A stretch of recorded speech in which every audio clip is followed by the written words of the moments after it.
Jóhann Frans Ólafsson, af því að þú ert hálfur Grindvíkingur, þá áttu heima í viðtali hjá okkur á Víkurfréttum. Kannski bara fyrstu svona viðbrögð, þetta ekki bara drullusvektur eftir þetta tap? Já, við hefðum eiginlega bara átt að fá eitthvað út úr þessu fannst mér sko. Spiluðum vel og já, við hefðum bara getað klárað færin sem við fengum sko.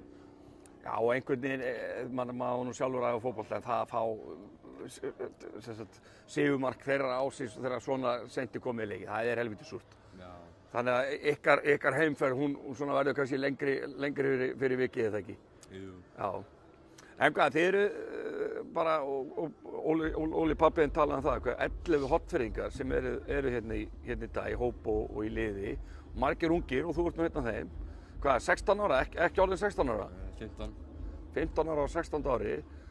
Og hvað, þú hefur bara vakið talsvert mikla athygli í sumar og hvað, ertu ekki á leiðinni út til, Júgóslavíu, ferum Júgóslavíu, Króatíu, Hajduk Split til reynslu? Jú, bara eftir tímabilið sko. Ég bara buði mér já, á reynslu.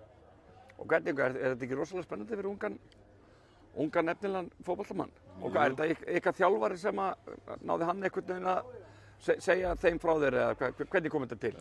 Hann er náttúrulega frá Króatíu og hann vildi held ég að ég fengi að pröfa eitthvað svona og talaði við það og svo sáu þeir einhverja klippur af mér og já, pabbiðinn bjó til flotta klippur af þér. Ég hef einmitt fengið að sjá það og þú greinilega ansi efnilegur, örfættur. Er það ekki dálítið sterkt í dag?